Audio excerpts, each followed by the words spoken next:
insya Allah kita tahu semua Iya, nih. iya. Nah, iya, sudah biasa nih. Pertama. Tapi kalau yang seperti ini belum jelas bunyinya. Iya. Jarang orang yang komentari kalau yang ini, Iya. karena dia tidak perhatikan rumusnya.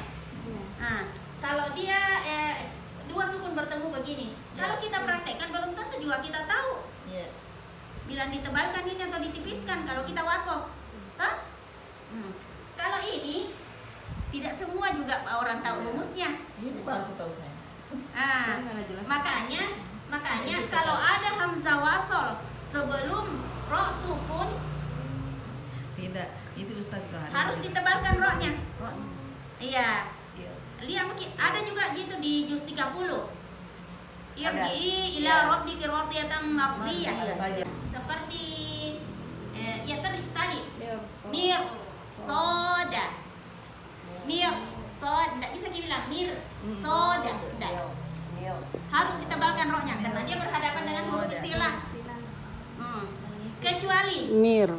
Kecuali huruf istilah di sini berada dalam dua kata dengan roh, dia terpisah. Terpisah. Satu Iya. kalimat. Tetap rohnya tipis kalau begitu. Misalnya toh